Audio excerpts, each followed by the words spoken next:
estás? ¿Cuánto tiempo? Sí.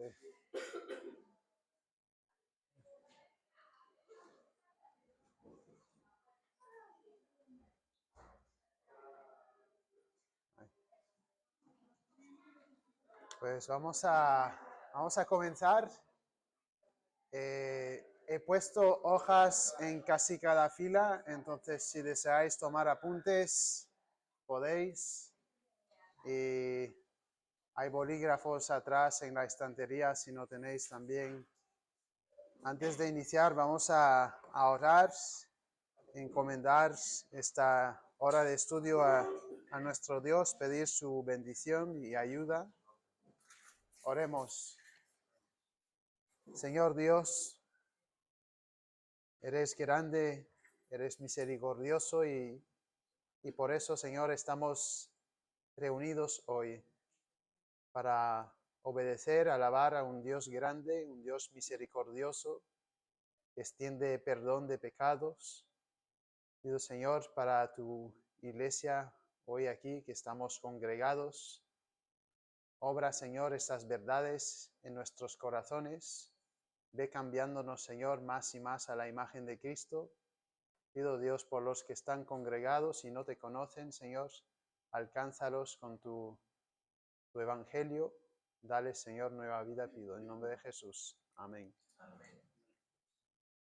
Estamos continuando la serie de clases de membresía, dando la cuarta de 5 sesiones.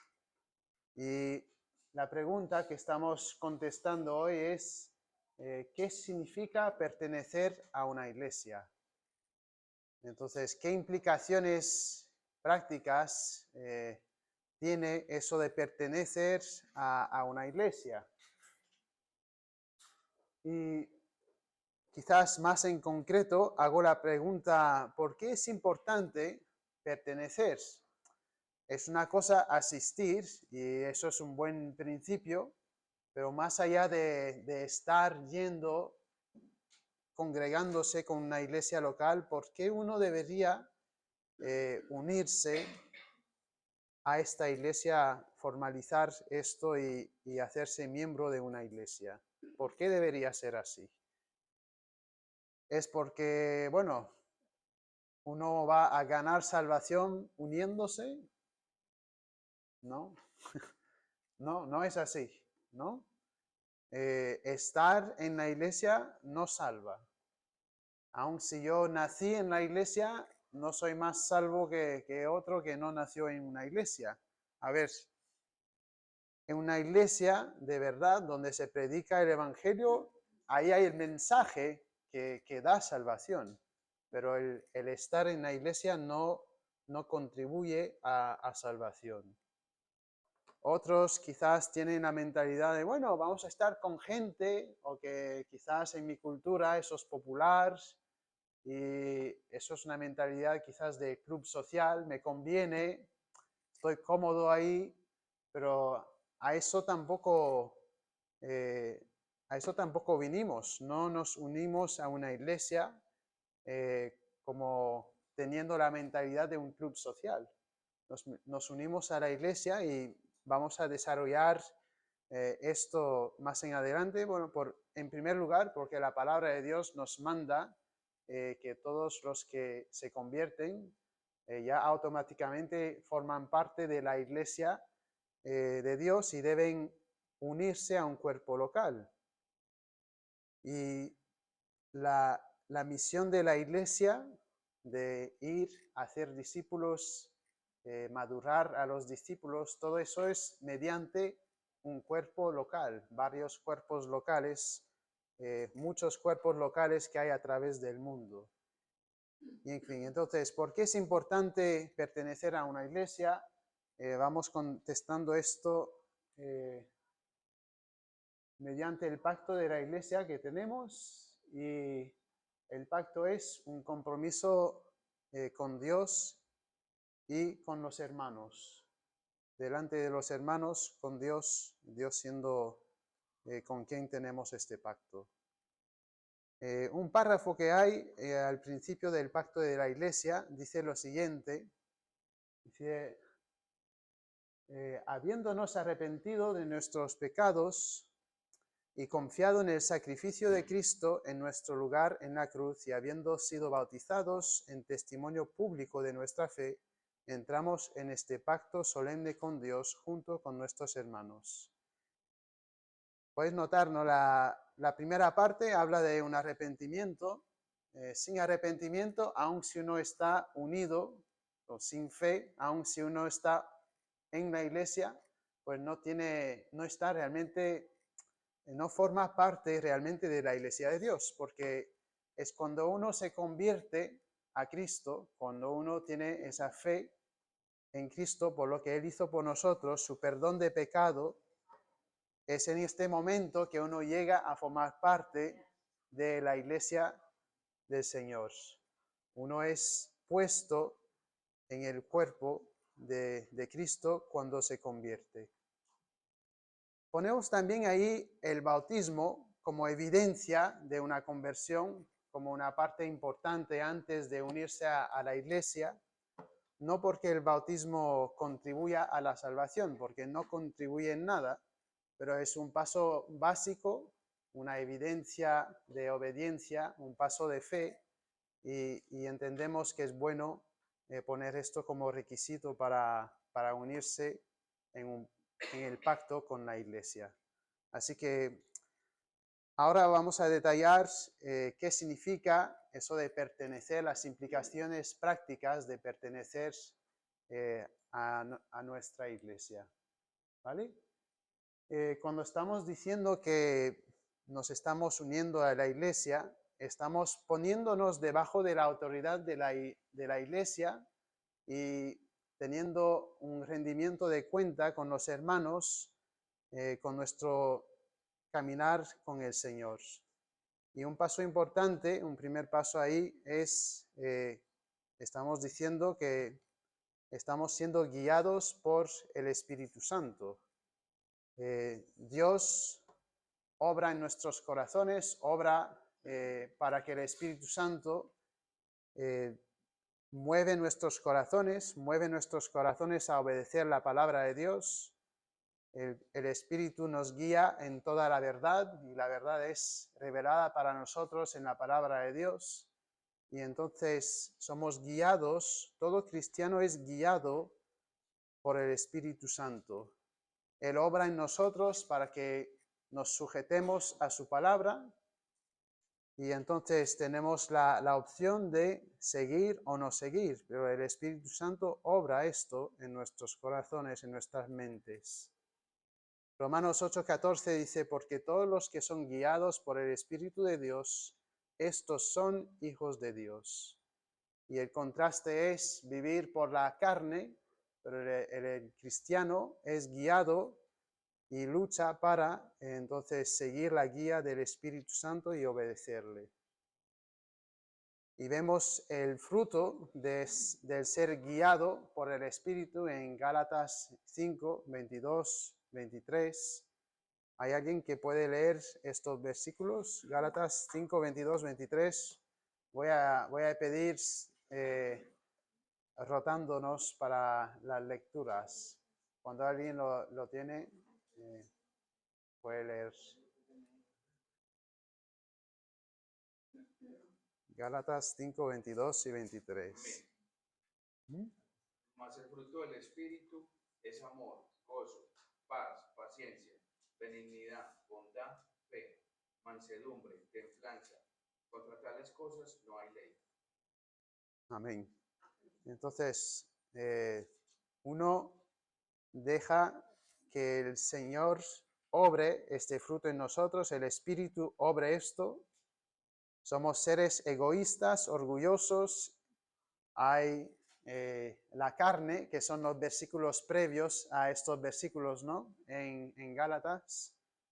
Y queremos dejar que el Espíritu obre este amor, gozo, paz, paciencia, benignidad, bondad, fe, mansedumbre, templanza en nuestra vida.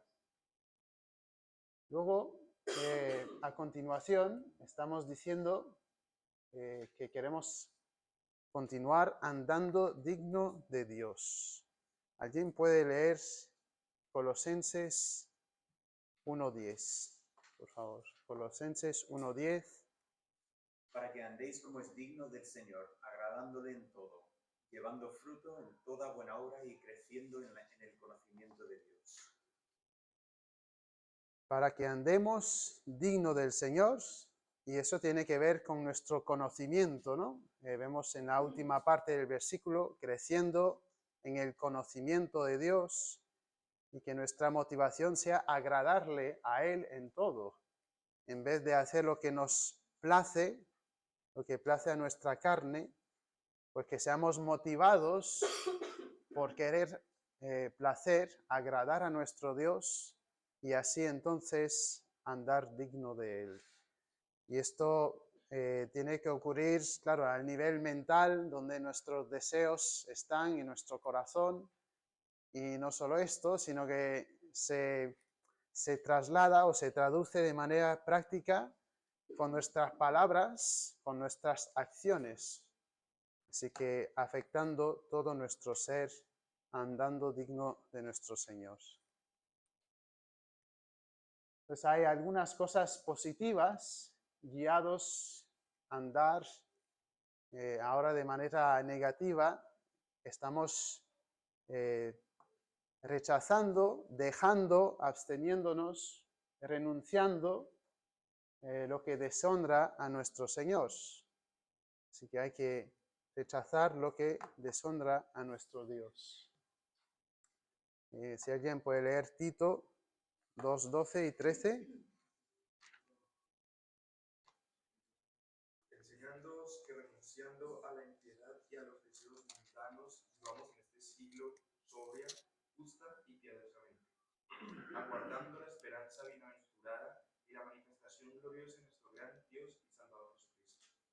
Pues con la esperanza de nuestro glorioso y gran Dios, nuestro Salvador Jesucristo, renunciamos impiedad y deseos mundanos, y en vez de vivimos justamente, piadosamente.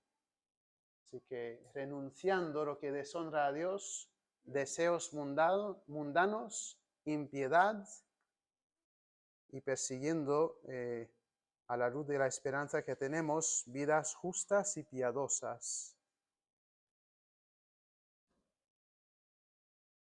Y a continuación, no poner tropiezo para un hermano. Romanos 14:13, si hay alguien más que pueda leer esa porción. Ya no nos juzguemos más los unos a los otros, sino más bien decidir no poner tropiezo u ocasión de caer al hermano. Gracias.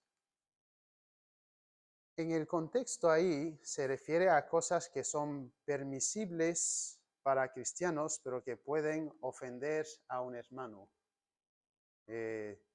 Un ejemplo, bueno, que vimos la semana pasada, se habló del alcohol, por ejemplo. Y uno puede, bíblicamente, tomar alcohol sin emborracharse, pero si es piedra de tropiezo para alguien más, uno diría, bueno, esa libertad la voy a refrenar para no ofender a otro. Ahora, se elaboró mucho más la semana pasada y no lo voy a elaborar más. No había solamente esto que se dijo en cuanto al alcohol, pero esto aquí sería un ejemplo de cómo podemos considerar a otro hermano en área donde sí puede haber diferencia de opinión. Y lo que estaba sucediendo era que había cristianos que tenían un conocimiento y decían, bueno, mira estos débiles que están preocupando por cosas que no son bíblicas. O luego los que estaban preocupados por esto miraban a los demás y, estos que no hacen caso a la palabra de Dios. Y hay que haber una preocupación el uno por el otro y cambiar esa conducta de juzgarse el uno al otro en estas áreas donde puede haber variación. El pasaje no está diciendo que no se vaya a juzgar en cualquier área. Justo un poco antes, en el capítulo 12, habla del don dado a la iglesia de exhortación. ¿Qué significa esto? Bueno, que uno vio que había área de pecado en la vida de otro y se acercó para exhortar, o donde animar cuando vemos a personas. Exhortación puede variar en lo que significa dependiendo del contexto. Entonces, una preocupación por los hermanos y por no ser una piedra de tropiezo, tomando nuestra libertad sin pensar en los demás.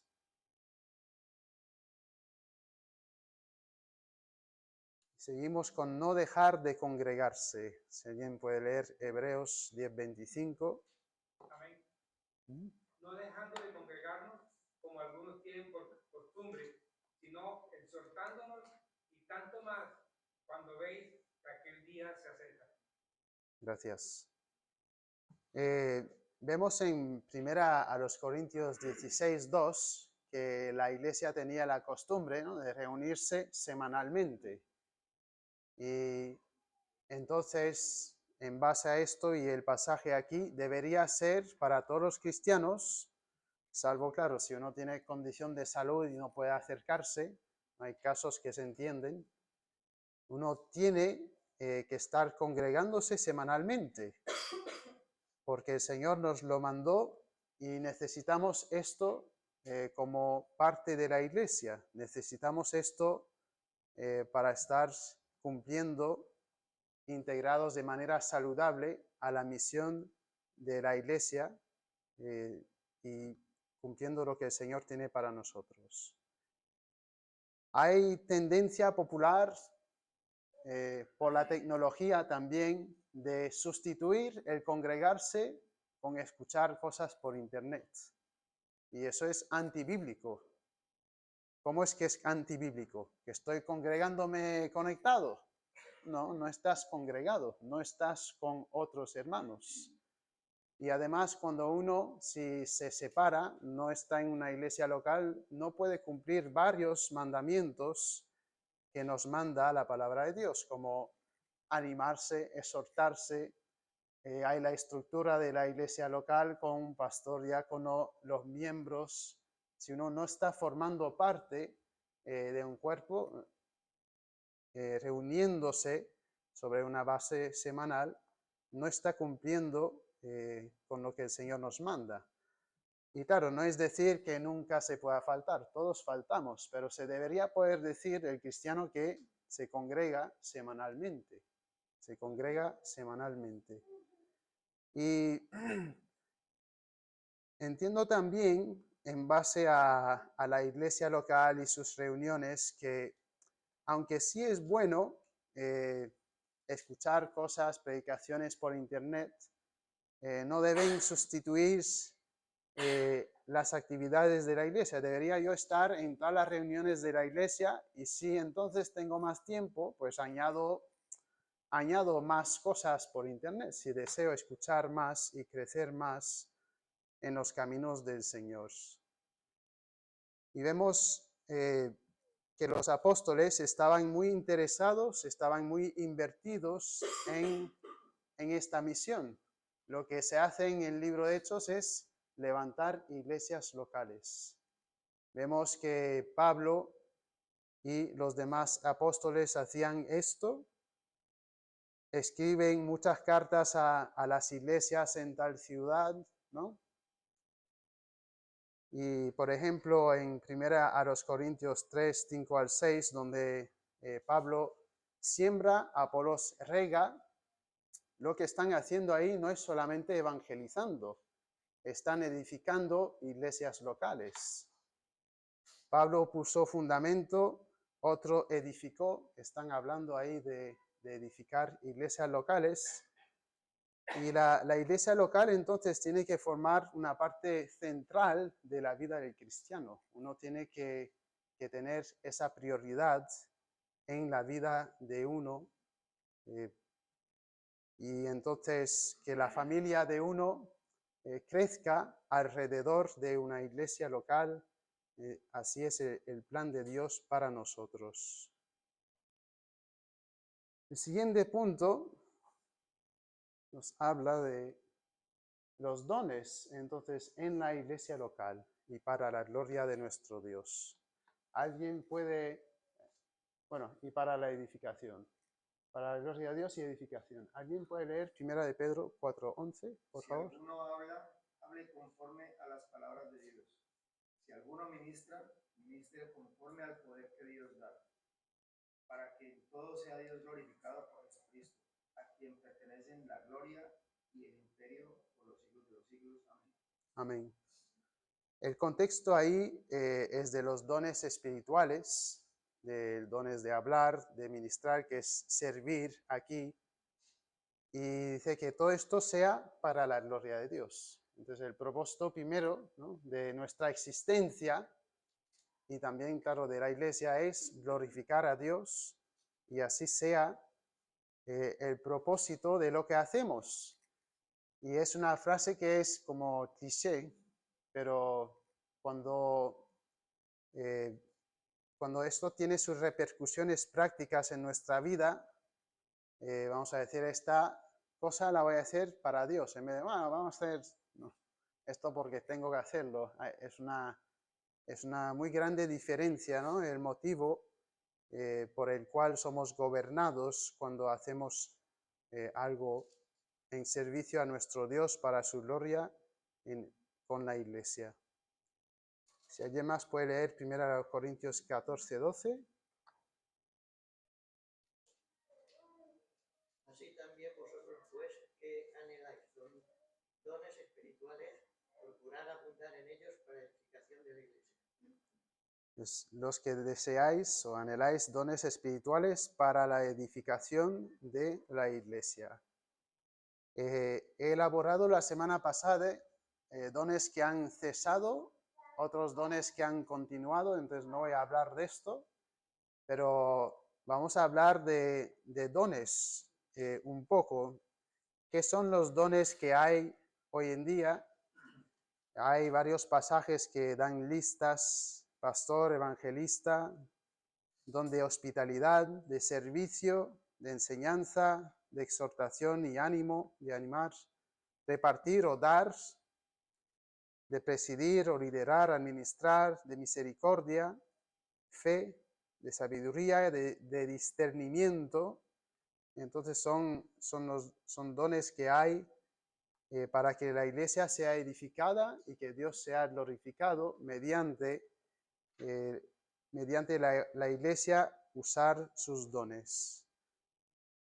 Y somos muchos miembros y un cuerpo, y si la iglesia no usa sus dones, es como vamos caminando, ¿no?, así, que no va muy bien.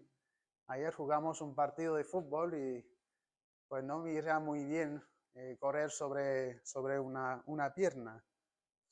El Señor nos dice en su palabra que tiene un don, por lo menos, para cada creyente y para ser usado.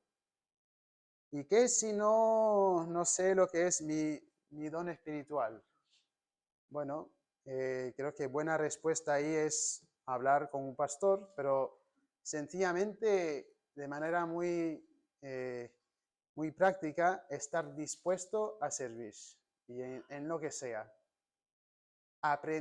Uno aprende mediante servir, no aprende diciendo, bueno, no sé lo que es, entonces no voy a hacer nada. Entonces, el uso de los dones así se puede aprender sirviendo. Y entiendo que los dones también, pero no funcionan como, bueno, yo tengo este don y entonces voy a hacer esto. Los dones funcionan dentro de la iglesia local y entonces son reconocidos por la iglesia local. Así que unos comentarios ahí sobre los dones espirituales. Luego, el uso de nuestra lengua, hablando palabras que edifican y no corrompen. Si alguien puede leer Efesios 4:29. Ninguna palabra corrompida salga de vuestra boca, para que sea buena para la necesaria edificación y de dar gracia a los hombres. Y ahí es que a veces nos pica adentro para para decir cosas. Y pica y salen palabras que no deberían salir. Y se arma un gran lío, una batalla por esa sabiduría demoníaca, como dice Santiago 3. Entonces, un cuidado de nuestra lengua es necesario, filtrar lo que vamos a decir y todos honestamente hemos pecado de esta manera y necesitamos la ayuda de nuestro Dios para cortar esas palabras que corrompen y que edifiquen entonces. Orar el uno por el otro, en Efesios 6:18, si alguien más puede leer este pasaje. Orando en todo tiempo, con toda oración y súplica en el Espíritu, y velando en ello con toda perseverancia y súplica por todos los santos. Es oración y súplica, y eso por todos los santos. Dice en todo tiempo, pero es bueno que aislemos un tiempo en el día para orar, pero también a medida que avanzamos en el día, quizás oraciones más breves aquí y allá con nuestro Dios, pidiéndole por las necesidades del día, reconociéndole a medida que avanza nuestro día. Soportarse y perdonarse como Cristo perdonó. ¿Por qué hay que soportarse? Porque a veces somos pesados, ¿no? Somos un poco pesados. Y notad que aquí no es del otro para mi persona, ¿no? No es porque ellos me soporten y me aguanten. No, eso no necesitamos nada de ayuda en pensar así. Somos egoístas por nuestra naturaleza pecaminosa y lo que tenemos que pensar es en cómo vamos a soportar personas aun cuando pueden cansarnos.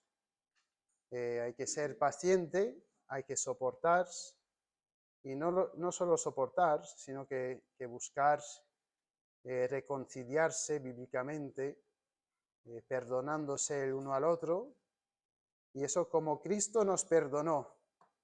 Decimos, bueno, es que este no es aguantable.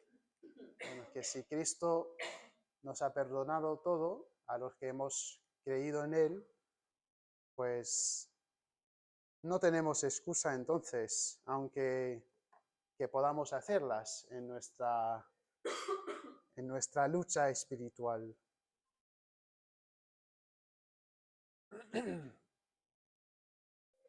Promover la restauración y la pureza. Si alguien puede leer Gálatas 6:1-2. Hermanos, si alguno fuere sorprendido en alguna falta, vosotros que sois espirituales, restauradle con espíritu de mansedumbre, considerándote a ti mismo, no sea que tú también seas tentado. Sobrellevad los unos las cargas de los otros, y cumplid así la ley de Dios. Restaurarle con espíritu de mansedumbre. Entonces, cuando hay alguien que está en algún pecado, en algún error, lo que buscamos es restauración, no venganza o otros motivos, sean cuales sean. Y dice luego, considerándote a ti mismo. O sea, recuerda que tú también haces muchas de esas cosas, que tú también eres pecador, porque podemos llegarle a alguien con una actitud indebida y también con motivos erróneos. Y vemos este pensamiento que continúa en Mateo 18 y también el de la pureza ahí. Si alguien puede leer Mateo 18, 15-17. Por tanto, si tu hermano pecare contra ti, ve y redárgule entre ti y él solo. Si te oyere, has ganado a tu hermano. Mas si no te oyere, toma aún contigo uno o dos, para que en Y si no oyere a ellos, dilo a la iglesia. Y si no oyere a la iglesia, tenle por étnico y publicano. Gracias. Entonces, en el 15 ahí vemos esa primera confrontación. Si uno sabe del pecado de uno, podría decir, bueno, vamos a chismear y hablar de lo malo que es esa persona. No. Vamos a esta persona y confrontamos a esa persona por su pecado. Y el objetivo no es un concurso de santidad, es ganar al hermano, a no verlo continuar ahí en su pecado, en su camino de pecado, para que no se quede ahí y no se multipliquen los pecados.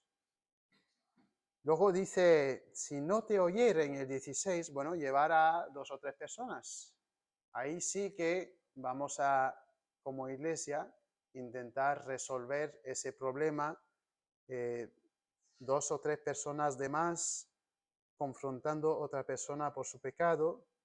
Y luego en el 17, si no se ha humillado, si no ha querido ser restaurado, pues como es persona que no quiere arrepentirse, quiere continuar en su vida de pecado, es considerado como un incrédulo, como un gentil publicano ahí. Entonces, esa es la parte de la pureza de la iglesia, que es necesario para el bien de la iglesia no dejar, cuando sabemos que hay personas que llevan vidas de pecado, bueno, dice, bueno, que no, ese es un amigo mío, no, sino que la palabra de Dios sea lo que reine en nuestros corazones, para el bien de esta persona y también para la iglesia, y con intento de restauración. Luego, estar en la palabra y crecer. Si alguien podría leer Primera de Pedro 2:2. Sea como niños de nacidos, la vida espiritual no adulterada, para que por ella crezcáis para salvación. Uno a veces dice, bueno, es que no siento, y como si no siento algo, pues no soy así, y es como una excusa, ¿no?, para algo. Pero aquí tenemos el mandato de desear la palabra. Y realmente, entonces, cuando uno no la desea, manera de desearla es inmersarse en la palabra y que Dios desarrolle en nosotros este deseo por su palabra. Los que habéis tenido hijos, la imagen que se usa, sabemos que un niño que quiere leche tiene mucho deseo y lo expresa, hace todo lo que puede para alcanzarlo. Tiene hambre, tiene sed y se nota, toma medidas para satisfacer su necesidad de hambre y sed física, y así tenemos que hacerlo espiritualmente. Y aquí, para que crezcáis para salvación, entiendo que estaba hablando de la salvación, el fin de la salvación. Vemos esto por el contexto, en el capítulo 1, dice, para alcanzar, en el versículo 5, para alcanzar la salvación que está preparada para ser manifestada en el tiempo postrero. Entonces está diciendo el fin de la salvación, estamos creciendo más y más a la semejanza de Cristo y deseando el cumplimiento de nuestra salvación como nos fue prometido.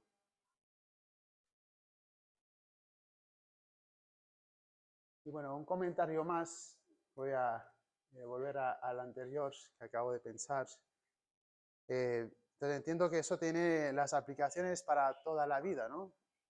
En la palabra, deseando en la palabra, en la iglesia, una manifestación de que sí estamos sujetándonos a este pasaje, es que estamos yendo a más tiempo de estudio bíblico, congregacional, pero no solo congregacional, sino que en nuestra vida personal también, un tiempo en la palabra de Dios, un tiempo en nuestro culto personal.